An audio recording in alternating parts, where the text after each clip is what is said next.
안녕하세요.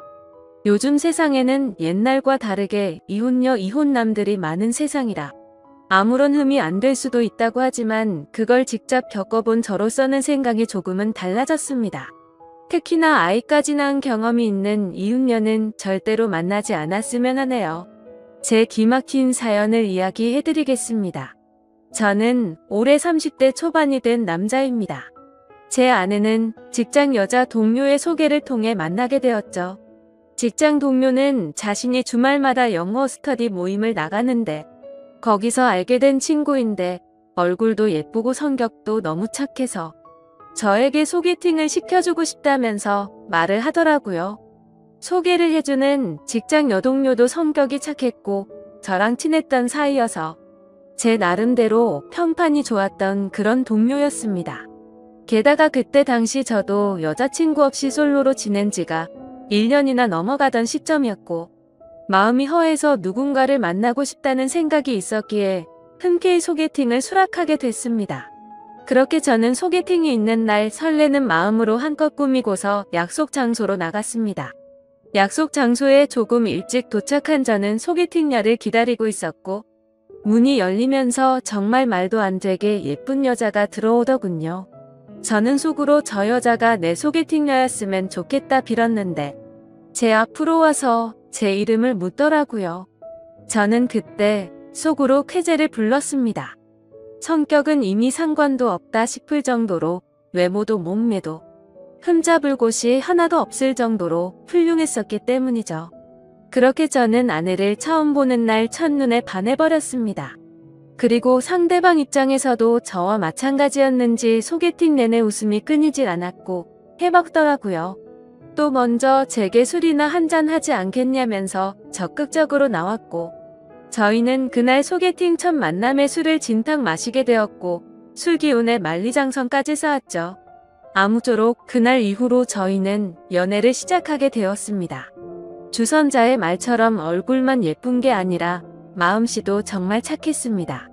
제가 출근할 때 못 일어날까봐 자처해서 모닝콜을 해주겠다고 했고 주말에 만나면 집에 갈 때 월요일날 아침에 챙겨 먹고 가라며 항상 도시락을 싸오더라고요. 그 외에도 뭘 먹더라도 제가 원하는 거 위주로 배려해주느라 바빴고 짬뽕 같은 걸 먹으면 홍합에 있는 거 편하게 먹으라며 다 골라주기까지 했죠. 저는 그런 섬세하고 착한 모습들에 점점 더 사랑에 빠져버렸고 저희는 만난 지 6개월가량 지났을 무렵부터 서서히 동거를 하기 시작했습니다. 누가 먼저 동거를 시작하자는 말이 있었던 것도 아니었고 데이트를 하다가 저희 집에서 편하게 있다 잠들거나 그런 일들이 반복되었고 아내의 회사가 저희 집 근처에 있어서 자연스럽게 동거를 하게 되었습니다. 사실 동거가 시작되려는 당시에는 다소 머뭇거리기도 했지만 이렇게 완벽한 여자라면 진지하게 결혼해도 상관없겠다는 생각을 가졌고 그때 들었던 마음은 결혼하기 전에 진짜 배우자에 대해서 알고 싶으면 동거를 꼭 해보라는 말을 많이 들어왔기에 동거를 해보는 게 좋겠구나라고 생각했었죠. 아무쪼록 저는 그렇게 동거를 마음먹고 자연스러운 동거가 시작되었습니다. 정말 몇 달간은 너무 많이 행복함에 빠져서 살았습니다. 진짜 좋아하는 사람과 결혼하면 이런 느낌이구나 하는 마음이 들었죠. 매일같이 일하면서 드는 생각은 얼른 퇴근하고 집에 가고 싶다란 생각들만 가득했었습니다. 그리고 제 성격상 어린아이들을 별로 좋아하지 않는데도 불구하고 이런 생활이라면 얼른 결혼을 해서 저와 이 여자를 닮은 아이를 낳아서 더 행복해지고 싶다는 생각까지 들더라고요. 그렇게 저는 제 아내에게 무엇이든 다 해주고 싶은 마음으로 항상 행복했습니다. 하지만 불행하게도 그런 행복한 날들도 시간이 점점 갈수록 삐그덕대기 시작했습니다. 같이 살게 된 지 몇 달이 안 되어서 아내의 숨겨진 모습들이 보이기 시작한 거죠. 가끔씩 이유 없는 짜증을 부리는가 하면 우울하다면서 말 한마디도 없이 있다가 갑자기 혼자 눈물을 흘린다든지 저는 갑자기 왜 이러지라는 생각들과 그런 모습들이 이해가 가지 않았습니다. 그러다 어느 날 저에게는 말도 하지 않고 회사에 휴가를 내고 어딘가를 다녀왔다고 하더군요.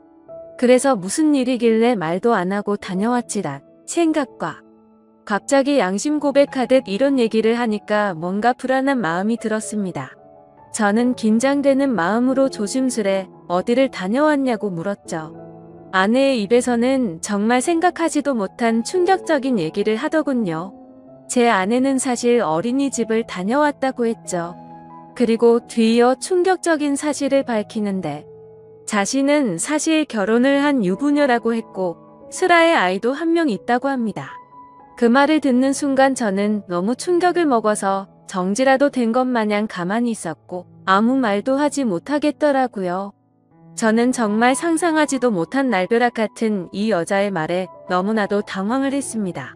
도대체 이 상황에 제가 무슨 말을 어떻게 해야 할지 도저히 모르겠더군요. 그래서 침묵을 지키면서 가만히 있으니 남편이 바람을 펴서 집을 나왔고 그 이후로 혼자서 지내고 있었다고 하더군요. 집에서 나온 뒤로 아이를 못 본 지 1년이 지났는데 갑자기 미칠 만큼 보고 싶어서 제가 모르게 어린이집에 가서 구경하고 돌아왔다고 했습니다. 그러면서 제가 너무 좋아서 결혼을 한 사실을 숨기고 만났다고 하는데 저는 그 말에 어이가 없어서 물어봤습니다. 지금 이렇게 되면 나는 의도하지도 않았는데 바람핀 상간남이 되어 있는 거 알고 있냐고 했습니다. 그러자 아내는 이미 결혼 생활이 파탄이 나서 서류만 부부일 뿐이지 별거 한 지도 이미 1년이 넘게 지났고 근래 들어서 이혼 이야기가 오가는 중이라 그럴 일은 없다고 하더군요. 저 또한 그런 얘기를 듣고 보니 정확히 알아둬야겠다 싶더라고요. 그래서 나중에 따로 변호사에게 몇 번 상담을 받아봤죠. 저는 이 사실을 몰랐기에 제게는 유책 사유가 될 일은 없을 것 같다고 했습니다. 아무쪼록 저는 계속해서 물었습니다. 지금 너무 당황스럽다고 말했고 왜 이런 이야기를 이제서야 말한 거냐며. 사귀기 전부터 말하던지 아니면 최소한 우리가 동거를 하기 전에 말해야 하는 거 아니냐고. 이건 아무리 생각을 해봐도 나에게 너무한 거 아니냐고 물었죠. 아내는 제가 너무 좋아서 그런 건데 도저히 어쩔 수가 없었답니다. 사실대로 말하면 제가 떠날 것만 같았다고 하더군요.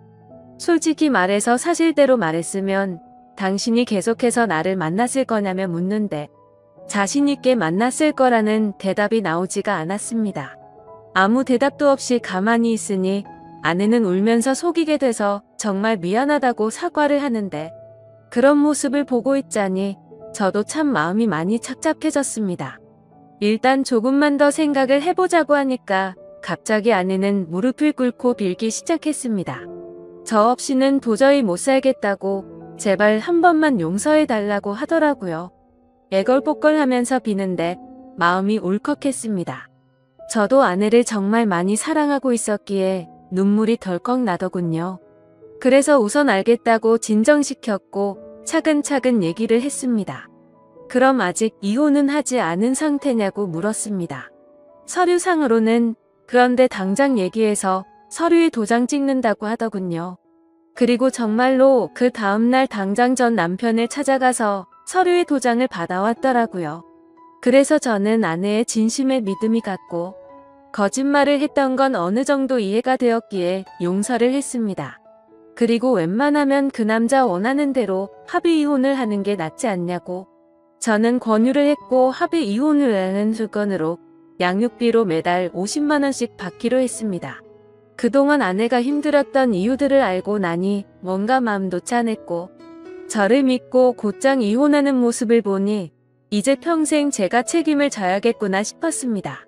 그래서 저는 이제 시간 그만 끌고 결혼을 하자고 고백을 했습니다. 아내는 제 고백을 듣고 눈물을 흘리면서 미안하고 고맙다고 앞으로 2번 다신 상처 주지 않고 잘하겠다고 하더라고요. 그렇게 저희는 결혼을 하기로 약속을 하게 되었고 그 다음으로 큰 문제가 된 것은 바로 저희 부모님을 설득하는 문제였죠. 저도 이렇게 큰 충격을 받았는데 아들이 결혼하려고 데리고 온 여자친구가 이혼녀라고 하면 어떤 반응을 보이실지 눈에 선했기 때문입니다. 저희 부모님 남들에게 많이 베푸시고 착하신 기독교 신자이신데 정말 보수적인 성향이 강하신 분들이셨죠.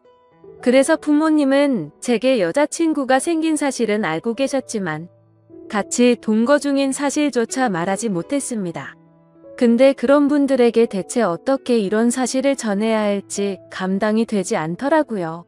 하지만 며칠 동안 고민을 했지만 그렇게 시간을 끌어봤자 현실은 달라지지 않는다고 생각을 했고 매도 먼저 맞는 게 낫겠다라는 심정으로 용기를 냈습니다. 저는 주말에 본가로 들어가 부모님과 대화를 나눴습니다. 부모님께 이제 결혼을 해야 할 것 같다고 운을 뗐습니다.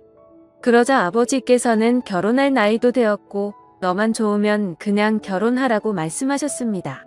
그래서 저는 숨을 죽인 채 진지하게 말씀드릴 게 있다고 했습니다. 사실 지금 여자친구가 이혼녀의 아이도 있는데 지금 아이는 전 남편에게 맡겼다라고 말했습니다. 그렇게 말하자마자 집이 완전 발칵 뒤집히고 난리가 났습니다. 부모님은 저보고 제정신이냐며 소리를 질렀습니다. 네가 도대체 뭐가 부족해서 이혼녀도 모자라서 애까지 있는 사람이랑 결혼을 하려고 하냐고 화를 내셨죠. 부모님은 예상보다 더욱더 단호하셨습니다. 그 여자와 결혼할 거면 자식이고 뭐고 저를 다시는 보지 않겠다고 못을 박으셨죠.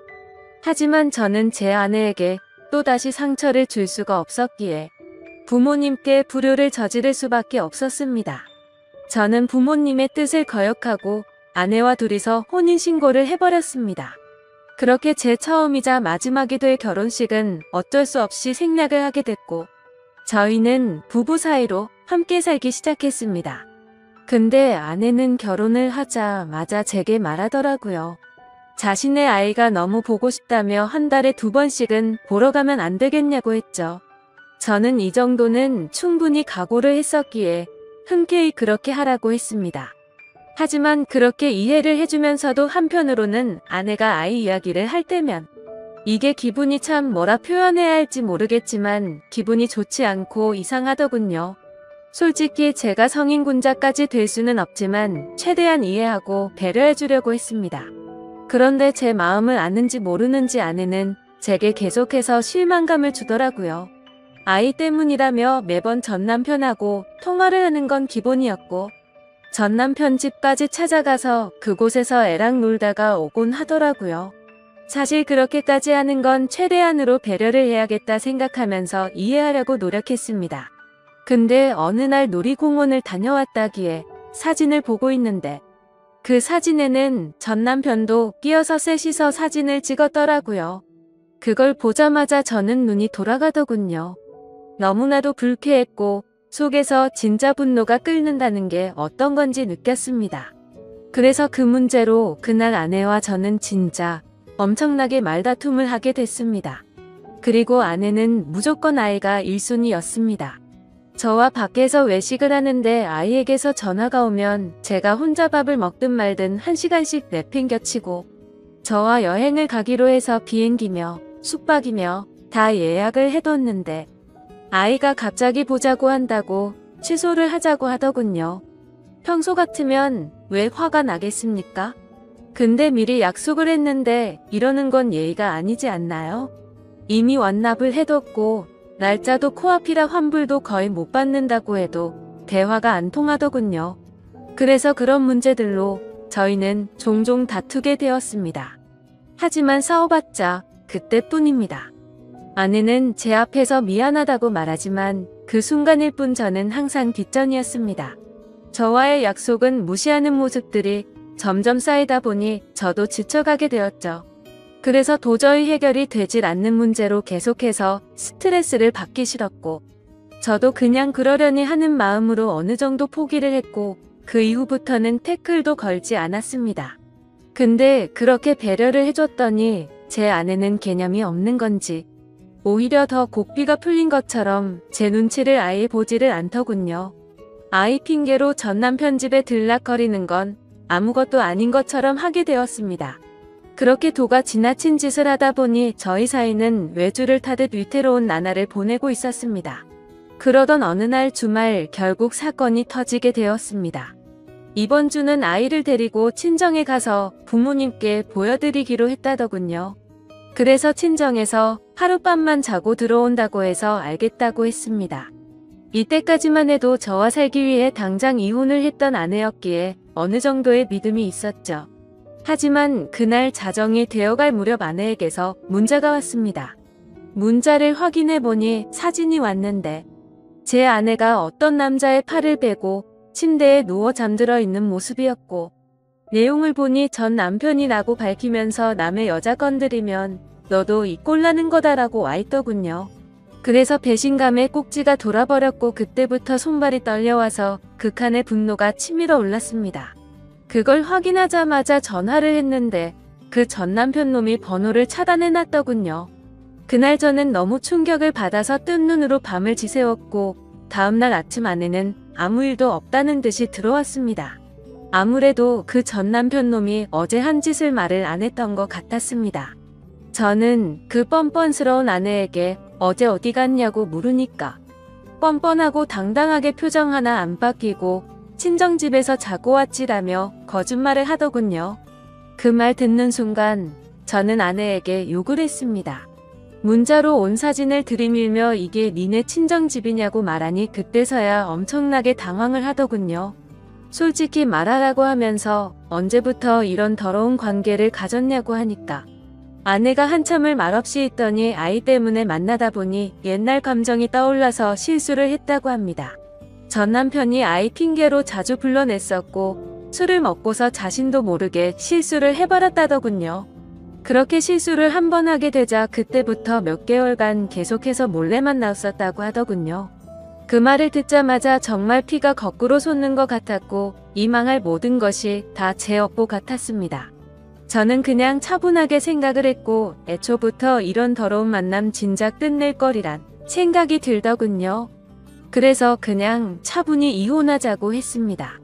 아내는 애초에 들고 온 것도 없었기에 지금 당장 네 옷 사서 나가라고 했습니다.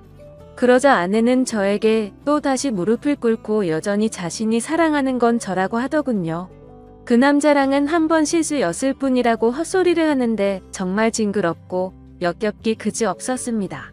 그래서 아내 보고 당장 나가라고 지금 당장 안 나가면 진짜 내가 사고 칠지도 모르겠다고 하니 제 말이 진심인 걸 알았는지 도망치듯 짐을 챙겨서 바로 쿨하게 나가 버리더군요. 정말 너무 허무했습니다. 부모님을 배신해가면서까지 했던 제 선택이었는데 이런 여자와 평생을 함께 하려고 했던 제 자신이 너무 한심스러웠습니다. 그동안 꿈꿔오던 단란한 가족은 한순간에 무너져 버렸습니다. 저는 그렇게 며칠 동안 술로 밤을 지새우면서 울고 또 울었습니다. 아무쪼록 며칠 동안 그렇게 폐인처럼 지내다 문득 하루라도 빨리 이 악연을 끊고 싶더군요. 그래서 이혼을 하기 위해서 서류들을 정리하고 있었습니다. 근데 생전 처음 보는 빚들이 생겨 있더라고요. 제 명의로 된 카드에서 현금 서비스가 600만 원 정도 있었고 대부업 몇 군데에 대출 신청을 해서 총 5천만 원이 되는 큰 돈을 대출받았더군요. 누가 봐도 이건 사기 결혼이 아닌가 생각이 들었습니다. 신용카드야 제 명의니까 그렇다고 치지만 대부업의 대출을 받을 때 등본이나 가족관계 증명서나 뭐 이런 걸로 신청을 했겠지만 어떻게 이만큼 큰 금액을 명의자 본인인 제 확인도 거치지 않고 대출을 해준 건지 이해가 가지 않았고 의문이었습니다. 그래서 두 번 다시 엮이고 싶지 않았던 아내에게 전화를 걸었습니다. 근데 아내는 모르는 척 일관하고 있더라고요. 저는 너무 열이 받아서 소리를 질렀습니다. 그러자 옆에서 그 전 남편 놈이 봤더군요. 참, 사랑한다고 할 땐 언제고 그 사이에 그쪽으로 쪼르르 달려갔구나 생각했습니다. 아무쪼록 그 전 남편이 바꿔봤더니 제게 되려 욕을 하고 배째라는 식으로 하더라고요. 그러고 전화를 끊더니 이것들은 잠적을 해버렸습니다. 그래서 일단 당장 경찰서로 가서 신고부터 해둔 상태입니다. 정말 지금도 너무 분해서 손이 덜덜 떨리고 어떻게 이것들을 응징해야 할지 모르겠습니다. 지금 저는 제가 계획적으로 이것들에게 사기를 당한 거 아닌가 생각이 듭니다. 이런 인간 같지도 않은 사람과 엮인 제 자신이 정말 비참해서 눈물만 나네요. 저는 온전히 그 사람을 사랑해서 믿었을 뿐인데 제가 뭘 잘못했다고 이런 일이 벌어진 건지 모르겠습니다. 어떻게 사람의 탈을 쓰고 이런 잔인할 수가 있는 건지 앞으로 저는 여자를 만날 용기조차 나지 않을 것 같습니다. 지금 저는 절대로 선처는 해줄 생각이 눈꼽만큼도 없고 감옥이라도 보내고 싶은 심정입니다. 이 두 사람 어떻게 해야 제대로 반성하게 만들 수 있을까요? 좋은 방법이 있으면 댓글로 남겨주시면 꼭 응징하도록 하겠습니다. 이 글을 보는 분들도 항상 조심하셔서 저처럼 이런 슬픔 겪지 않았으면 좋겠습니다. 참으로 바보 같은 제 이야기를 들어주셔서 감사합니다. 저는 군대를 전역한 지 한 달도 채 되지 않은 23살의 건장한 남자입니다. 제게는 얼마 전 정말 일어나지 말아야 할 큰 사고가 벌어지고 말았죠.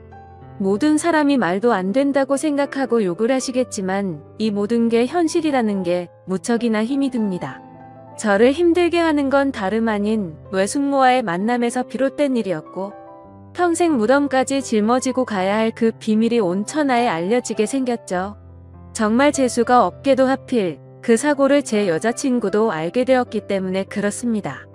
여자친구는 이 모든 사실을 주변 사람들에게 모두 밝히겠다고 엄포를 놓은 상황이고 저와는 헤어지겠다고 통보를 하더라고요. 솔직한 심정으로는 그런 여자친구의 마음도 돌렸으면 하는 바람과 외숙모와는 어떻게 이 상황을 정리해야 할지 너무나도 고민입니다. 얼마나 고민이 크면 요즘에는 세상이 너무 어둡게만 느껴지고 진심으로 이 문제들 때문에 골치가 아파서 머리가 깨질 듯이 아픈 현상까지 생긴 것 같네요. 제 이야기를 봐주시고 부디 욕보다는 많은 분들의 현명한 의견을 부탁드리겠습니다. 우선 여자친구에 대해 간략히 말씀을 드리자면 제 여자친구는 제가 군대에서 복무하던 중 휴가를 나왔을 때 만나게 된 여자친구입니다. 휴가를 나올 당시만 해도 여자를 사귀거나 만날 마음이 있었던 건 아니었습니다. 굳이 여자친구가 생겨봤자 부대로 복귀하고 나면 애타는 마음만 커질 뿐이고 보고 싶어도 보지 못하고 같이 있고 싶어도 같이 있지 못하니 더 힘들 것 같아서였죠.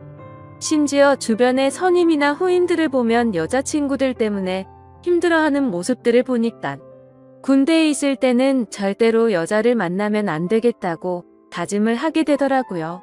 그때부터 결심했던 게 전역을 하기 전까지는 여자를 둘로 봐야겠다라는 마음가짐을 가졌었죠. 그런 생각을 안고 지내다가 저는 일병 말쯤에 정기 휴가를 나오게 되었습니다. 널널한 휴가 기간이어서 그동안 누리지 못했던 휴식이나 실컷 하다가 들어가려고 했었죠. 그런데 휴가 둘째 날에 아직 대학교 때문에 군대를 가지 않은 제 친구에게서 연락이 오더라고요.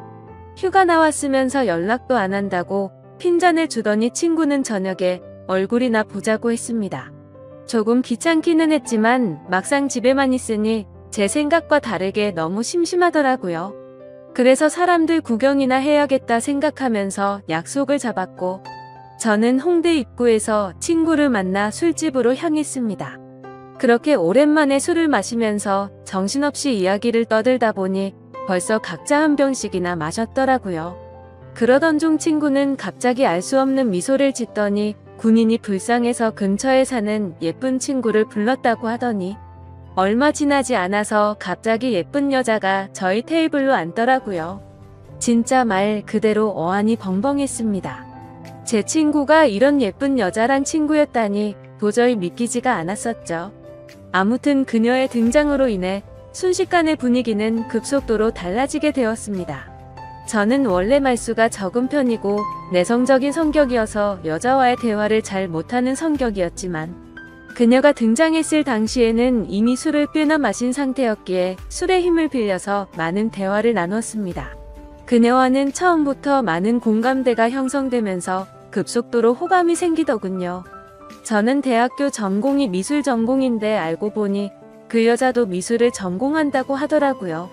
그때부터 저희는 살면서 못 본 평생지기 운명을 만난 듯이 쉴 새 없이 수다를 떨기 시작했죠. 그리고 제게 그 여자를 소개시켜준 친구는 저희가 대화가 잘 통하는 걸 보더니 눈치껏 먼저 자리를 빠져줬죠. 그렇게 이야기를 나누던 중 약간은 의아했습니다. 그 여자는 제가 군인인 걸 알면서도 이상하다 싶을 정도로 적극적이더라고요. 군대는 어느 지역에서 근무를 하는지 물어봤고 그곳에서는 무슨 일을 하는 건지 물어봤고 또 힘들지는 않은지 기타 등등 쉴 새 없이 제게 질문을 하더군요. 여자들은 군대 이야기를 싫어한다고 생각을 했었는데 그녀는 희한하게도 눈이 초롱초롱 빛이 날 정도로 호기심을 가득 안고서 묻더라고요. 아마도 예의상 물어본 걸 수도 있었겠죠. 하지만 그때 당시에 저는 눈치도 없이 혼자 들떠서는 신나게 떠들어댔습니다. 그러던 중 대뜸 그녀는 이번 휴가 기간 동안에는 뭐 하면서 지낼 거냐고 물어보더군요. 그래서 저는 제가 생각했던 사실 그대로 휴가 기간 내내 그냥 집에서 푹 쉬려고 한다고 했더니 어떻게 황금 같은 시간을 그렇게 보내냐면서 자신이 데이트해 줄 테니까 내일도 만나자고 하더라고요. 솔직히 좀 이해가 가지가 않았습니다.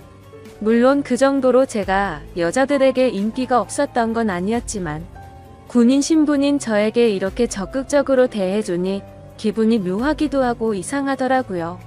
하지만 그런 생각보다 사실은 좋았던 감정이 더 컸었죠. 군인 신분의 여자친구를 만들 생각이 없다는 헛된 생각은 제 착각일 뿐이더라고요. 저는 이미 이 여자와 결혼을 하고 애를 낳아서 화목한 가정을 만들 거라는 상상까지 할 정도로 빠져들어 있었습니다. 그렇게 다음날 저희는 약속을 잡고 이른 아침부터 설레는 데이트를 하게 됐습니다.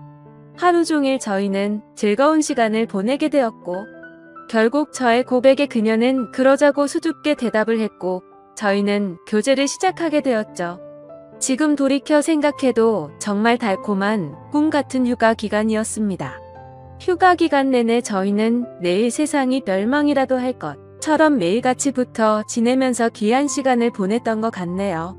그렇게 만난 제 여자친구는 지금까지 1년이 넘도록 단 한 번도 제가 걱정을 하지 않도록 배려해주고 한결같은 마음으로 저를 기다려준 정말 착한 천사 같은 여자친구입니다. 여자친구와 애틋하게 연락을 주고받다가 결국 저는 전역을 하게 되었고 전역한 지 며칠이 지난 날 제 여자친구에게 말했습니다. 사실 나 군대에서 꿈꾸던 게 있는데 전국을 다니면서 여행을 해보고 싶다고 말을 했죠. 그동안 그리지 못했던 그림도 실컷 그리고 싶다고 했고 여자친구에게 여행을 같이 갈 생각이 없냐고 물어보니 여자친구는 일이 너무 바빠서 며칠씩이나 일을 빠질 수가 없는 상황이라 너무 아쉬워하더라고요.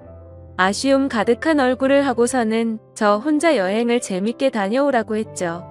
그래서 저는 어쩔 수 없구나 생각을 했고 혼자서 여행을 다녀오려고 계획을 짜기 시작했습니다. 가능하면 친구들이 있거나 친척들이 있는 곳 위주로 여행지를 계획하게 되더군요. 전역한 지 얼마 되지 않았기에 최소한의 경비로 여행을 다녀오는 게 목표였기 때문이었죠. 아무튼 그렇게 고민 끝에 정하게 된 첫 여행지를 정한 곳은 전라남도 여수였습니다. 그쪽 지역에는 제가 어릴 때부터 잘 따르던 외삼촌이 살고 계셨고 군대를 전역하면 언제든지 놀러오라고 신신당부를 했기에 가장 먼저 생각이 나더라고요. 삼촌은 외가댁에서 늦둥이로 태어나서 저와는 나이 차도 많이 나지 않았고 방학 기간이나 이럴 때 오랜 시간 동안 같이 놀면서 지내던 시간이 많다 보니까 많이 친했었죠. 그래서 그런지 다른 사람들조차 삼촌 조카 사이보다는 형 동생으로 보는 사람들이 더 많더군요. 아무튼 여행지를 최종적으로 결정하고서 어릴 때부터 친했던 삼촌에게 여수로 여행을 간다고 이야기를 하고서 며칠 뒤 곧장 여수로 향했습니다. 도착을 하자마자 너무 기분이 들뜨기 시작하더군요. 군대에서 그토록 꿈꾸던 여행을 왔다는 기분에 너무 행복해졌기 때문이죠. 설레는 마음을 진정시키고 삼촌에게 전화를 걸었습니다. 삼촌은 지금 회사에 나와 있는 상황이라 집에는 외숙모만 계신다고 먼저 들어가 있으라며 주소를 보내주더군요. 하지만 저는 외숙모만 있는 삼촌 집에 혼자 가기에는 약간은 부담스럽고 뻘쭘하더라고요. 왜냐하면 외숙모는 제가 군대에 있을 때 삼촌과 결혼을 했기 때문에 저는 한 번도 본 적이 없었기 때문이었죠. 그래서 최대한 천천히 들어가려고 미리 알아둔 여수 여행지를 먼저 둘러보게 되었고 한참을 구경하다가 노을이 서서히 저물 때쯤 삼촌도 퇴근하고 들어왔겠지라는 생각으로 삼촌네로 향했습니다. 하지만 그렇게 오랫동안 구경을 하다가 갔는데도 불구하고 삼촌은 아직 집에 들어오지 않았고 처음으로 보는 외숙모가 활짝 웃으면서 저를 반갑게 맞이해 주셨습니다. 얼굴을 보는 순간 솔직히 제 또래라고 해도 될 만큼 동안의 외모에다가 엄청난 미모를 가지셨더라고요. 제 여자친구가 귀여운 대학생의 예쁜 미모라고 한다면 외숙모는 성숙한 아나운서 느낌의 예쁜 미모였습니다. 삼촌보다도 연하였던 외숙모의 나이는 저보다 7살이 많은 30살이었죠. 어머니에게 들었는데 삼촌이 목을 메워서 만났다더니 그 이유가 바로 이거였구나 싶었습니다. 반갑게 웃는 외숙모는 먼 길 오느라 고생 많았다면서 현관문에 서서 집 안으로 들어오라고 손짓했고, 저도 어색하게 웃으면서 인사를 하고 집 안으로 들어갔는데 깜짝 놀라고 말았습니다. 삼촌의 집에 들어서자마자 역시나 엄청나게 성공을 했구나 싶더군요. 삼촌은 어릴 때부터 머리도 똑똑하고 유능한 인재였기에 결국 어린 나이에 대기업에 들어갔죠. 그런데 몇 년 다니지도 않고 회사를 그만둔다고 하길래 제 생각으로는 도저히 이해가 가지 않았습니다. 하지만 결국 스스로 회사를 차리게 되었는데 모두의 걱정을 비웃기라도 하듯 예상보다 더 빠른 나이에 큰 성공을 거둔 거였죠. 아무튼 처음으로 보는 고급스러운 인테리어의 현관문을 지나서 펼쳐진 집안 모습은 가관이었습니다.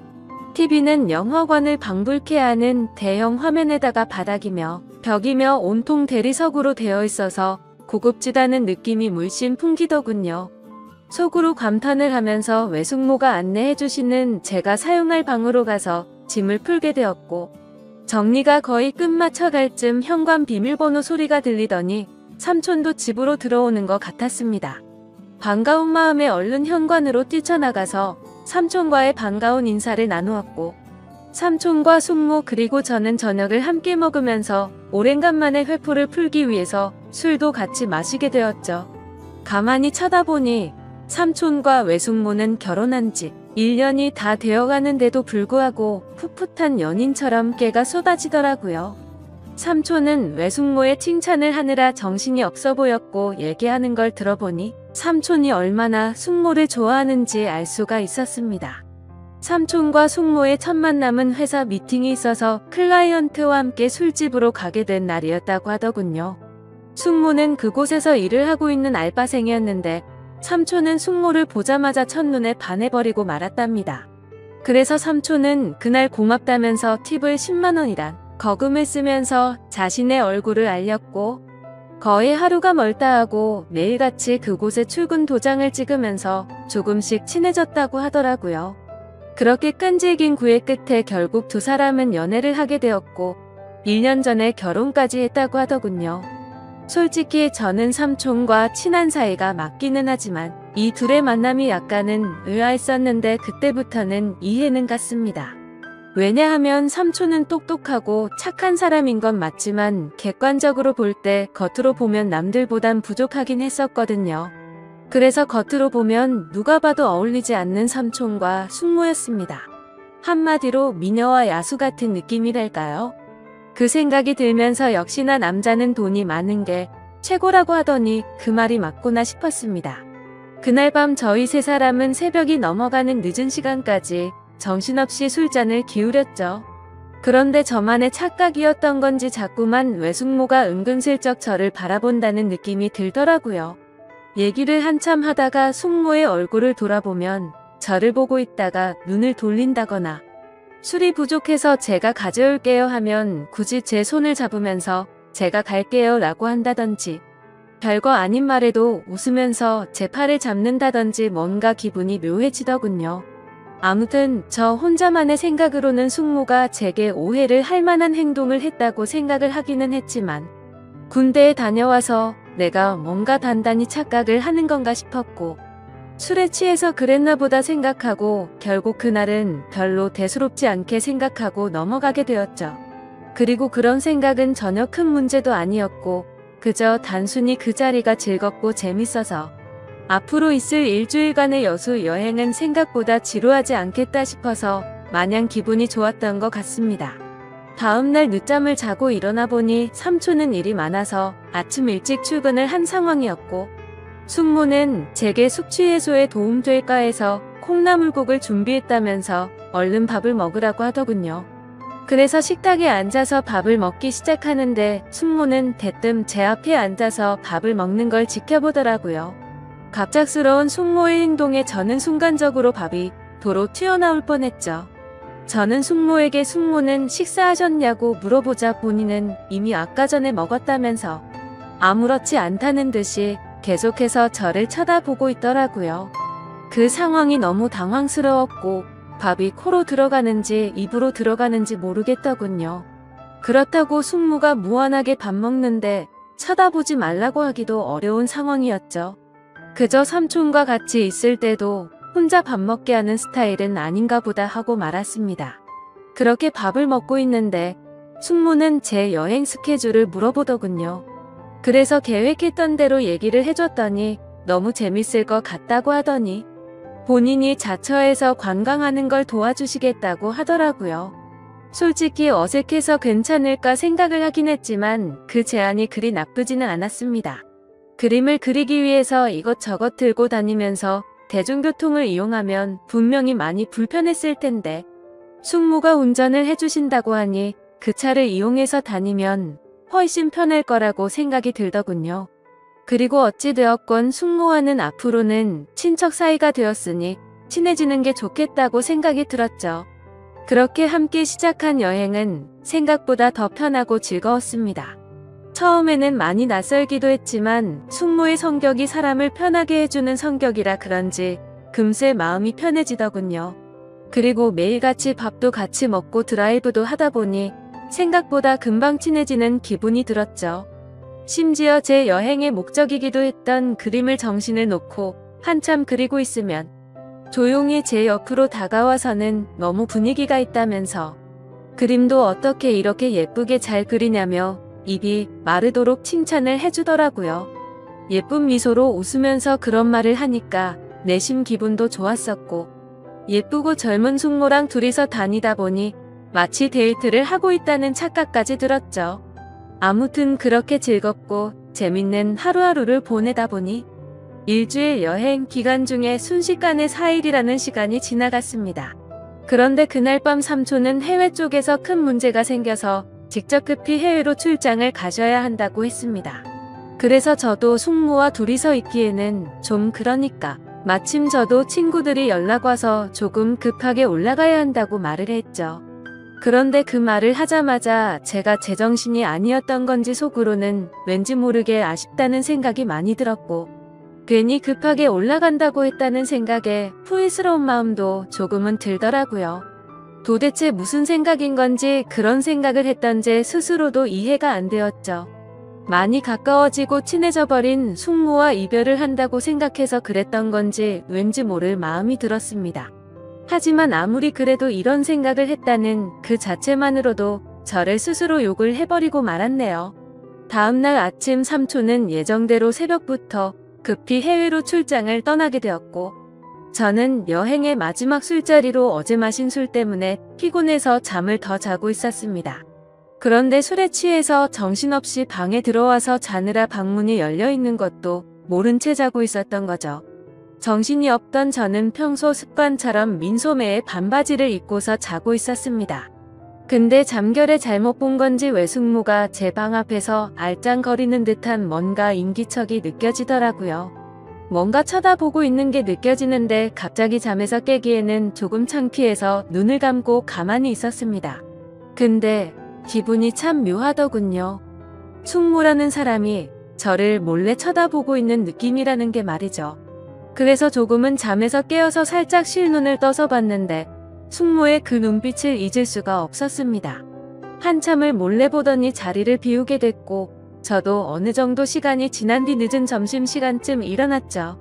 저는 샤워를 하고 나와서 다시 집으로 가기 위해서 짐을 정리하고 있는데 숙모가 부르더라고요. 제가 갑자기 서둘러서 떠나게 돼서 아쉽다면서 여행지로 꼭 추천해주고 싶었던 곳이 있는데 늦기 전에 그곳도 구경하고 밖에서 식사나 하고 저녁에 가는 게 어떻겠냐고 제게 물어보더군요.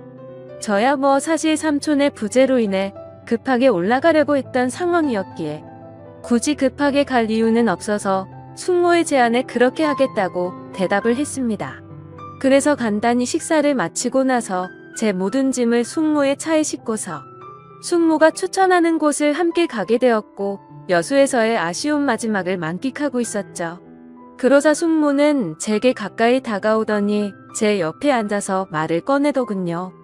며칠 동안 저와 같이 여행을 하면서 이제 조금씩 친해지는 것 같았고 너무 즐거웠는데 갑작스럽게 간다고 해서 많이 아쉽다고 하더라고요. 그러더니 다음에도 놀러오면 같이 재밌게 보내자면서 제게 부탁을 할 게 있다고 하면서 대뜸 자신을 그려주면 안 되겠냐고 부탁을 하셨죠. 그래서 알겠다고 하고서 숙모를 스케치하기 시작했습니다. 그림이라는 게 섬세한 모습을 표현하기 위해서 그만큼이나 사물을 자세하게 관찰하고 그려야 했기에 처음으로 숙모의 모습을 자세히 보기 시작했는데 이렇게 완벽했었나 싶은 생각이 들더군요. 미녀의 표본이라고 하는 얼굴형에 눈도 크고 오똑한 콧날에 어디 하나 흠잡을 곳이 없더라고요. 그때까지는 몰랐는데 자세히 보니 얼굴이며 몸매며 연예인 한채영과 진짜 많이 닮았구나 싶었습니다. 그래서 숙모에게 연예인 한채영 닮았다고 하니까 수줍게 웃는데 그 모습마저도 너무 예쁜 소녀 같았죠. 그렇게 숙모의 그림을 완성해서 숙모에게 줬더니 활짝 웃으면서 실물보다 훨씬 예쁘게 그려준 것 같다면서 평생 간직하겠다면서 너무 고맙다고 하더라고요. 그러면서 고마운 마음을 담아서 이번 여행의 마지막은 제대로 근사한 저녁을 사주겠다고 하셨고 숙모와 함께 차를 타고 30분가량을 이동해서 고급스러운 레스토랑에 도착을 했죠. 테이블에 앉자마자 숙모는 익숙하다는 듯이 가장 비싼 코스로 주문하시고는 숙모는 제게 물었습니다. 우리의 여행도 오늘이 마지막이라 아쉬운데 간단히 목만 축일 정도로 한잔하는 거 어떠냐고 하셨죠. 저는 원래부터가 술이면 마다하지 않는 편이었기에 좋다고 했고 결국 둘이서 고급스러운 음식과 함께 비싼 와인을 마시게 되었습니다. 그런데 간단히 마시려고 했던 술은 아쉬운 마음만큼을 반영한 것처럼 마치 고삐 풀린 망아지처럼 정신 나간 듯 서로 주거니 받거니 하면서 마셔댔습니다. 숙모는 집에 가려면 몇 시간은 걸릴 텐데 술에 취해서 괜찮겠냐고 물어봤고 저는 남자가 겨우 그런 거를 왜 신경 쓰겠냐며 전혀 걱정 말라고 했죠. 그렇게 저와 외숙모는 술이 점점 취해버렸고 마치 오래된 이성 간의 친구라도 된 것처럼 말도 안 되는 얘기들을 하기 시작했습니다. 제게는 여자친구가 잘해주냐며 어떠냐고 물어봤고 저는 삼촌이 어떤지를 물어보게 되더군요. 그런데 서로가 정신이 나가버린 건지 각자의 연인에 대해서 단점들을 말하기 시작하더니 급기야 서로에 대해서 아깝다고 하면서 칭찬들을 해대기 시작했죠. 심지어 술에 취해서 결국 해서는 안 될 말까지 서로가 해버리고 말았습니다. 정신을 놓아버린 저는 숙모의 첫 모습이 너무 예뻐서 놀랬다고 말했고 숙모는 제가 그림을 그리는 모습이 너무 멋지고 감성적이어서 가슴이 설레기까지 했다고 하더군요. 그리고 결국에는 기어코 술에 못 이겨서 난감한 상황이 되었죠. 술을 계속해서 마시다 보니 갑자기 숙모는 엄청 취해서 몸을 제대로 가누지조차 못하더라고요. 저는 미리 예약해둔 마지막 차 시간도 다 되어가기도 하고 술도 너무 취해가서 얼른 대리기사를 불러서 숙모를 모셔다 드려야겠다 생각했습니다. 그렇게 대리기사님이 도착했고 저와 숙모는 뒷자리에 같이 앉아서 집으로 향했습니다. 근데 숙모는 술에 취해서 제게 기대서 잠드는데 그때부터는 정말 심장이 엄청 두근대더라고요. 술에 취해서 잠들어 있긴 했지만 혹시라도 제 심장 소리가 들릴까봐 마음이 조마조마했죠. 하지만 다행스럽게도 별다른 일 없이 집 앞까지 무사히 도착을 했고 예약 시간에 늦을 것 같아서 마음이 조급해지기 시작했습니다. 비틀거리는 숙모를 부축해서 집 안까지 데려다 주는데 집 현관문을 여는 순간 숙모는 늦었는데 제게 오늘 가지 말고 내일 가면 안 되겠냐고 하더라고요. 그렇게 숙모의 눈을 쳐다보니 눈물이 맺혀서는 금방 울음이 터져버릴 것 같아 보이더군요. 그 모습을 보고 있는데 술이 많이 취해서 그런 건 아니라고 생각이 들었습니다. 이미 며칠 동안 시그널을 주고받았기에 누가 먼저라고 할 것도 없이 서로에게 빠져버리고 말았던 거죠. 결국 숙모의 제안을 또다시 수락하게 되었고 그날 이후 저는 짐을 다시 다 풀고서 여수에서 여행을 더 하기로 마음을 먹었습니다. 저는 가족들과 여자친구 모두에게 대구에 있는 군대 친구들과 며칠 더 있다가 간다고 말을 했고, 여수에서 삼촌이 출장해서 돌아오는 날까지 더 머무르게 되었습니다. 그 기간 동안 저와 숙모는 마치 딴 세상에라도 온 듯이 다른 문제들에 대한 생각들은 다 지운 채로 재밌는 여행을 보내게 되었죠. 지금 생각하면 어떻게 그럴 수 있었나 싶고 정말 후회만이 가득합니다. 만약 숙모가 아닌 다른 여성에게 마음을 빼앗긴 거라면 이렇게까지 머리가 깨져버릴 것 같이 힘이 들지는 않았을 것 같네요.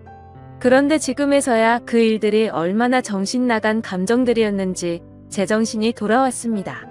어릴 때부터 저를 친동생처럼 좋게 봐주고 항상 착하게만 대해주던 삼촌의 아내에게 이따위 말도 안 되는 감정을 가졌다는 것도 그렇고, 군대에 서 있는 그 오랜 시간 동안 저를 이해해주고 배려해줬던 착한 여자친구에게도 죽을 죄를 진 거죠. 아무튼 숙모와는 그렇게 연인처럼 지내다가 저는 집으로 다시 돌아오게 되었고, 한동안은 숙모와 비밀리에 서로 연락을 주고받고 있었습니다. 하지만 여자친구를 볼 때마다 죄책감에 너무 고통스럽더군요. 그래서 그런지 여자친구는 제 모습을 이상하게 여겼는지 의심을 하기 시작했던 것 같습니다. 혹시 여행 가서 무슨 일이 있었는지 물어보면서 왜 평소와 다른 사람이 된 것 같냐며 저를 추궁했죠. 그러자 방귀 낀 사람이 성낸다듯이 저는 아무것도 달라진 거 없는데 왜 그러냐고 오히려 화를 냈습니다. 하지만 평생토록 영원할 수 있는 비밀은 없다는 게 맞는 말이더군요. 결국에는 제 여자친구가 여수에서 있었던 모든 사실을 알게 되었기 때문이죠. 여행을 다녀온 지도 2주 정도의 시간이 순식간에 지나가게 됐고, 저는 다시 정신을 차리고 여자친구와 저는 평소와 다를 바 없이 지내고 있었습니다. 그러던 중 저는 잠을 자고 있는데 옆에서 저를 툭툭 치면서 여자친구가 떨리는 목소리로 저를 부르더군요. 무슨 일인가 싶어서 일어나 보니 여자친구가 제 휴대폰을 들고 서서 저를 죽일 듯이 노려보고 있었습니다. 그 순간 가슴이 철렁했죠. 여자친구가 의심을 하던 상황이라 당연히 모든 연락 내용을 다 삭제해둔 상태였었고, 숙모의 번호까지 차단해둔 상태였기 때문에 저도 모르게 방심을 했던 거였죠. 무슨 일이냐고 물어보자 지금 네 휴대폰에 이런 문자가 왔는데 도대체 뭐냐고 묻더라고요. 건네받은 휴대폰에 있는 문자 내용을 보니 숙모에게 온 문자였습니다. 저는 다시 일상으로 복귀하고부터 삼촌과 제 여자친구에 대한 죄책감과 감당할 수 없는 더 큰 일이 벌어지면 안 될 것 같아서 연락을 중단하고 번호까지 차단했었죠. 근데 숙모 번호가 아닌 처음 보는 다른 휴대폰 번호로 연락이 왔더군요. 번호를 차단해서 화가 단단히 났던 숙모는 너 지금 내 번호 차단했냐고 와 있었고, 이제 와서 어떻게 이런 식으로 내 연락을 무시하냐면서 나는 네 삼촌한테 자신의 감정에 대해서 다 말할 거고 이혼하려고 한다. 그러니 너도 진지하게 생각해보고 나와 함께 할 건지 정해라 뭐 이런 식의 내용이 왔더라고요. 저는 그 문자 메시지를 읽는데 너무 당황스러운 나머지 식은땀이 나면서 아무 말 없이 가만히 있었습니다. 사실상 침묵으로 있는 행동 자체가 모든 사실을 인정한 셈이었죠. 여자친구는 욕을 하면서 어떻게 이딴 막장 같은 일이 있을 수가 있냐면서 울고불고 소리를 질렀습니다. 하지만 제가 인간적으로 무슨 말을 할 수가 있겠습니까? 저는 서로가 호감이 가서 감정만 주고받았지 아무 일도 없었다고 말을 했지만, 헛소리 하지 말라면서 화를 내던 여자친구는 내가 이 사실 모두에게 다 퍼뜨릴 거라면서 뛰쳐나갔습니다. 그런 모습을 보는데 제가 한 정신 나간 짓이 있었기에 차마 말릴 수가 없었죠. 그 일이 벌어진 지도 벌써 일주일이 지났습니다. 저는 여자친구에게 계속해서 전화를 했고, 장문의 문자로 평생 쓸 문자를 다 해봤을 만큼 문자를 보내봤지만 단 한 차례의 답장도 없었습니다. 정말 착한 여자친구에게 이딴 짓을 했으니 저는 벌을 받아도 마땅합니다. 당연히 이런 말도 안 되는 상황을 벌인 저는 욕을 먹고 매를 맞아도 충분하죠. 하지만 다른 건 다 괜찮아도 제 여자친구를 잃는 건 죽을 만큼 힘이 듭니다. 그때 여행을 가서 생긴 숙모에 대한 감정은 충동적이었던 것 같고, 후회스러운 마음만 가득 드네요. 그래도 착한 여자친구가 고민 중인 건지 아직 모든 사실을 제 주변 사람에게 밝히진 않았네요. 저는 어떻게 해야 할지 너무 걱정투성입니다. 숙모는 하루가 멀다 하고 계속해서 연락이 오고 있는 상황인데 자신의 감정을 주변에 있는 모든 사람들에게 사실대로 밝힐까봐 진정하라고 설득하는 중이네요. 여기저기에서 사건이 터지니 정말 막막합니다. 차라리 진짜 이게 다 꿈이었으면 좋겠고 할 수만 있다면 시간을 되돌리고 싶습니다. 이런 경우에 저는 도대체 어떻게 하는 게 가장 최선의 방법일까요? 너무 힘이 들고 당황한 나머지 글이 뒤죽박죽 엉망진창일 텐데 제 이야기를 끝까지 들어주셔서 감사드립니다. 안녕하세요. 저는 경기도에서 거주하고 있는 32살 남자이고 제겐 결혼한 지 3년이 된 아내가 있습니다. 20살 풋풋한 대학교 시절 제게 눈에 띄는 한 여자가 있었습니다. 얼굴은 당연히 제 눈엔 가장 예뻤을 뿐더러 뭔가 남들과는 달리 털털한 여자였죠. 화끈한 성격으로 리더십이 있었고 평소에는 남을 배려를 잘하는 그런 성격이었습니다. 그래서 저는 그런 모습에 반해서 고백을 했고 저희는 연애를 시작하게 되었죠. 보통 조신한 느낌이 전혀 없는 와이프 성격이어서 고백을 했음에도 걱정이 됐습니다. 서로의 자존심이 부딪혀서 싸움이 잦지 않을까 생각했죠. 하지만 오히려 우리 둘의 성격은 정반대이다 보니 서로 이해를 잘해주려고 노력했었습니다. 그러다 보니 아내와 저는 7년이라는 오랜 시간 동안 교제를 해왔는데 크게 싸운 적이 5손가락 안에 꼽을 정도로 싸운 적이 별로 없었습니다. 그리고 만난 지 1년도 채 안 됐을 때 저는 군대로 가게 되었는데 그렇게 짧게 만났음에도 제 아내는 2년이라는 긴 시간 동안 한결같았습니다. 사실 저는 제가 군대에 가게 되면 대부분의 여자들이 그러듯 제 아내도 다른 남자를 만나지 않을까 생각했습니다. 왜냐하면 제 아내는 남자들 사이에서 항상 인기가 많았기 때문이죠. 하지만 그렇게 인기가 많았음에도 단 한 번도 다른 남자에게 한눈도 팔지 않았습니다. 저는 그런 모습에 또다시 반했고 그때 다짐을 했죠. 이 사람과는 평생을 함께하고 싶다. 빨리 자리를 잡아서 꼭 결혼을 해야겠다라고요. 그렇게 저는 무사히 군대를 전역하고 나서 하루라도 빨리 제 아내와 함께 지내고 싶어서 열심히 살았습니다. 그래서 대학교를 다니면서도 항상 전액 장학금을 받고서 졸업을 했고 안정된 직장에 취직한 뒤에 제 아내와 백년가약을 맺었습니다. 평생을 함께하고 싶었던 제 아내와 결혼을 하고 3년 동안은 누구보다도 행복하고 재미있는 결혼 생활을 이어갔습니다. 근데 갑자기 청천벽력 같은 비보가 전해졌습니다. 장인어른께서 교통사고로 인해 갑자기 세상을 떠나게 되셨다고 연락이 왔습니다. 정말 말로 할 수 없을 만큼 충격적이었죠. 항상 인꼬부부 같았던 장인어른과 장모님은 저에게 존경의 대상이셨습니다. 장인어른은 건망증이 심한 장모님이 세상을 떠날 때까지 평생 책임지실 거란 말씀을 입에 달고 사셨죠.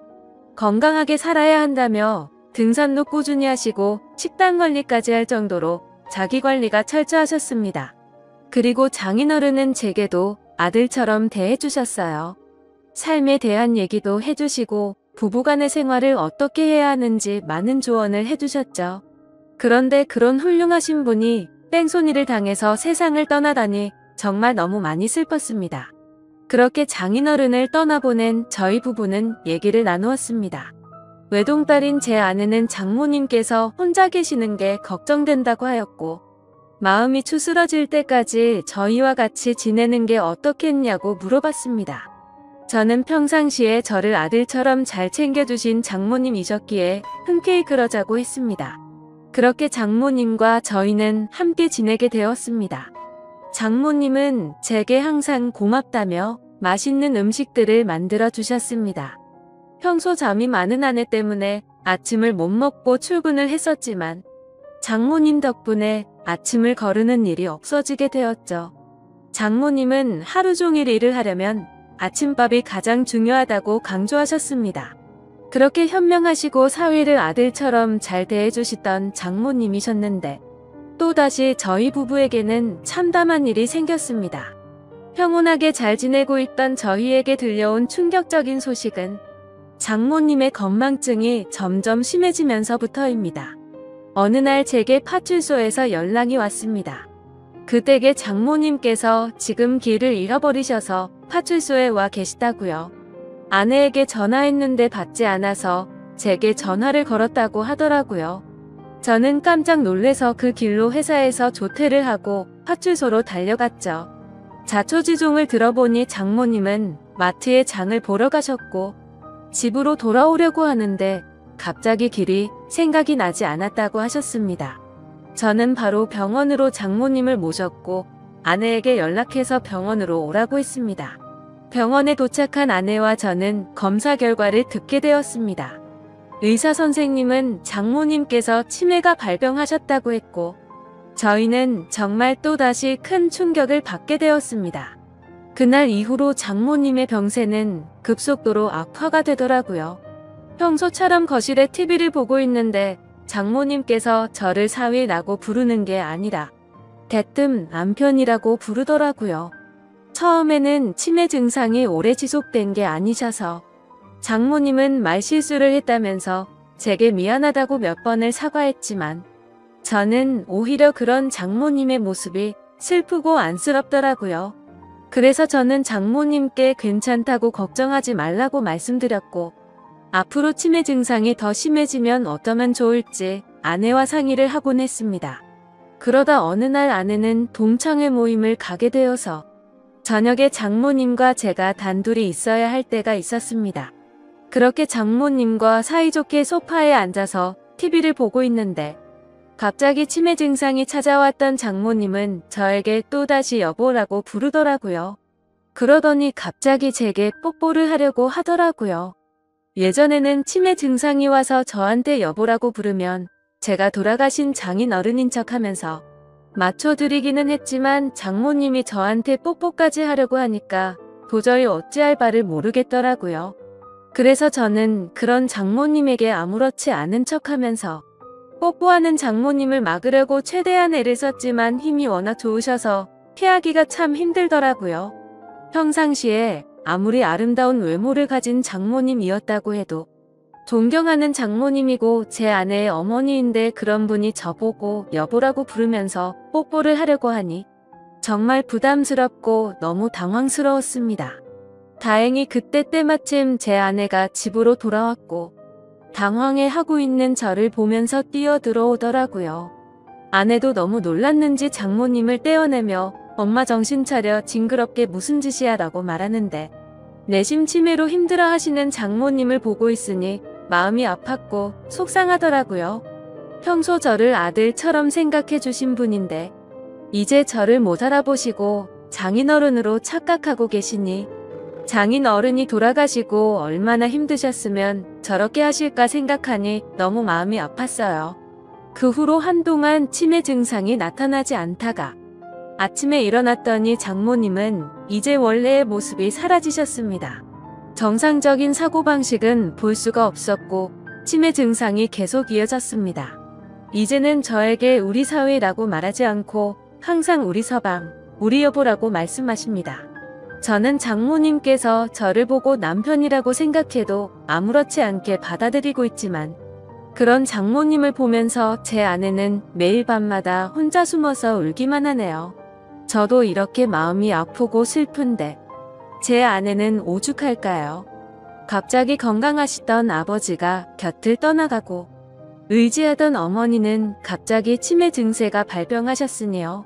아내는 엄마가 아이가 된 것 같아서 너무 속상하고 슬프다고 했고 그런 엄마 때문에 제가 매일 힘들어하는 것 같다면서 저에게 미안하다고 매일같이 사과를 하네요.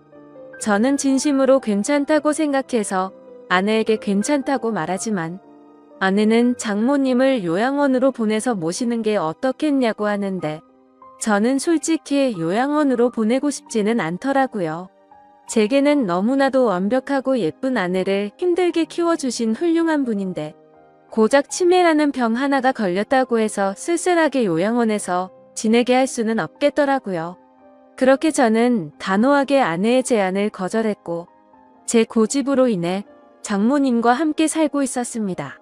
그런데 며칠 전 밤에 제가 일찍 잠들어서 안방에서 혼자 자고 있었는데 아내가 잠시 마트에 간 사이에 장모님께서 제가 자고 있는 안방으로 들어오셨습니다. 뭔가 감촉이 느껴져서 눈을 떠보니 장모님께서 제게 키스를 하고 계시더라고요. 처음에는 방이 어두워서 제 아내인가 싶었습니다. 그런데 대뜸 이런 적이 없었기에 저는 다시 자세히 보니 장모님이더라고요. 그때는 얼마나 놀랐던지 모르겠네요. 저는 깜짝 놀란 나머지 그런 장모님을 밀치면서 저도 모르게 무슨 짓이에요 라며 화를 벌컥 내버렸습니다. 제 화난 모습에 장모님은 결국 아이처럼 눈물을 흘렸습니다. 아내는 마트를 다녀오고 나서 장모님이 우는 모습을 보면서 놀라더군요. 갑자기 무슨 일이냐고 물었고 저는 어떻게 된 일인지 차분히 설명을 해줬습니다. 충격받은 아내는 한동안 실성한 사람처럼 펑펑 눈물을 흘리기 바빴고 그날 밤 제게 진지하게 말했습니다. 이러다간 일이 더 커질 것 같다며 제발 요양원에서 모시자고 애원을 했습니다. 아내는 만약 자신이 혼자 사는 미혼이었다면 장모님을 요양원에 보내지 않고 본인이 치매 걸린 엄마를 케어했을 거라고 하며 지금 결혼한 입장에서 저와 계속 마찰이 일어나다 보니 도저히 지금처럼 다 같이 지내면서 모실 수는 없을 것 같다고 하더라고요. 저는 아내가 어떤 마음으로 그렇게 애원하는지 알았죠. 그래서 저는 도저히 고집을 부릴 수 없어서 아내의 뜻에 따르기로 결정했습니다. 사실 저 또한 고민은 많았습니다. 아내에게조차 말하지 못한 사실이 있었죠. 아내가 없을 때마다 장모님은 저에게 몰래 다가오셔서 한마디씩 하셨습니다. 우리 딸 혼자라 외로울 텐데 아이 한 명 더 가지는 거 어때? 라고 물으셨고 제가 방심한 사이에 엉덩이를 만지기도 하고 갑자기 스킨십을 하셔서 놀랄 때가 한두 번이 아니었죠. 아무쪼록 아내와 저는 어쩔 수 없이 장모님을 요양원으로 모시기로 했고 기왕이면 일반적인 작은 요양원이 아니라 시설도 좋고 여러가지 좋은 조건을 골고루 가지고 있는 큰 요양원을 알아보고 있었습니다. 장모님이 건망증이 심할 때부터 미리 들어놓은 보험이 몇 개가 있기도 했었고 아내와 제가 어느 정도 경제적인 능력이 있었기에 좋은 요양원에서 모시는 것 정도는 크게 부담이 되진 않았습니다. 좋은 조건들의 요양원을 선별하는 건 꽤 시간이 들었고 요양원에 들어가는 절차도 있었기에 저희가 원한다고 바로 들어가진 못했습니다. 그래서 준비를 마칠 때까지 며칠 정도는 장모님과 저희는 같이 지냈습니다. 이 사실을 아무것도 모르고 천진난만하게 지내는 장모님을 보고 있자니 저는 계속해서 마음이 쓰고 안타까웠습니다. 하지만 장모님과 아내를 위해서라도 요양원으로 들어가서 지내시는 게 맞다고 생각을 했습니다. 그렇게 지내다 요양원에 들어가기 하루 전날 또다시 대형 사고가 터져서 아내가 쓰러질 뻔한 사건이 일어났습니다. 제 아내가 있는데도 불구하고 장모님은 원피스 잠옷을 입고 거실로 나오셨고 갑자기 저에게 오늘 자신과 함께 자면 안 되겠냐고 요구하는데 저는 너무 놀래서 당황해서 어쩔 줄 몰라 하고 있었습니다. 아내는 그러지 말라고 하는데 밀쳐버리고 저에게 달려들었습니다. 그러더니 지난번처럼 키스를 하려고 했고 당황한 저는 또다시 장모님을 밀치면서 화를 내고야 말았습니다. 이번에는 화를 내도 장모님이 울지도 않고 억지로 키스를 하려고 고집을 부리시는데 역시나 힘이 좋으셔서 뿌리치기는 게 정말 힘들더군요. 결국 아내까지 달려들어서 장모님을 어렵게 떼어낼 수 있었고 장모님은 말리는 아내를 보고 도대체 내가 뭔데 우리 사이를 갈라놓냐고 고래고래 소리쳤습니다. 질투가 나서 그러냐며 욕을 해대면서 아내의 뺨까지 때리시더라고요. 순식간에 벌어진 일이고 태어나서 처음 겪어보다 보니 너무 무섭더라고요. 제가 알고 있던 자상하고 고운 장모님이 이렇게까지 변하는 걸 보니 정말 다른 사람인지 알았습니다. 아내도 마찬가지로 엄청 당황해하면서 울면서 가만히 서 있는데 저는 그런 아내를 데리고 안방으로 피신을 시켰습니다. 그렇게 사고가 크게 한바탕 벌어지고 난 뒤 장모님을 진정시키느라 몸도 마음도 정말 힘들더라고요. 다음날 저는 아침 일찍 일어나서 장모님을 요양원으로 모셨습니다.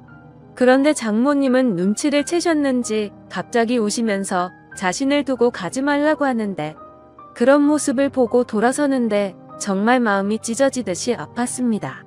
지금도 일주일에 한두 번은 장모님 보고 싶어서 찾아뵙는데 아직도 저를 보고 남편이라고 부르며 왜 자신을 두고 갔냐는 식으로 말하더군요. 면회를 가고 집에 가려고 하면 제발 나 좀 데리고 가달라고 울고불고 난리가 납니다. 그런 모습을 보면서 아내도 저도 찾아뵐 때마다 마음이 너무 아프고 찢어지지만 아내가 저보다 더하면 더했지 덜하진 않을 것 같습니다. 어제도 찾아뵀지만 아내는 도저히 적응이 안 되는지 그런 장모님을 볼 때마다 울기 바쁘네요. 장인어른이 돌아가신 지 마음이 추스러지지도 않았는데 얼마 지나지도 않아서 장모님이 바로 치매가 걸리셔서 아내 입장에서는 심적으로 정말 많이 지쳐있을 것 같습니다. 이러한 사정을 잘 알고 계신 제 어머니도 어떻게 이런 일이 벌어질 수 있냐며 연락을 드릴 때마다 제 아내를 잘 위로해주라고 항상 말씀하시네요. 참 맞는 말 같습니다. 어떻게 이런 안 좋은 일들이 한순간에 벌어질 수 있을까요? 저도 마음이 이런데 제 아내는 외동딸이라 같이 슬퍼할 형제 자매도 없어서 안쓰럽습니다. 생전에 장인어른과 장모님은 항상 금술이 좋기로 유명했다고 합니다. 동네에서 모르는 사람들이 하나도 없었고 부부의 금술이 너무 좋으면 아이가 잘 안 생긴다는 미신에 걸린 듯 장인어른 장모님은 결혼한 지 거의 6년 만에 정말 어렵게 제 아내를 가졌었다고 합니다. 심지어 지금은 아내가 튼튼하고 건강해서 아무렇지 않아 보이지만 태어났을 당시에는 건강이 좋지 않아서 엄청 걱정을 많이 했다고 하더라고요.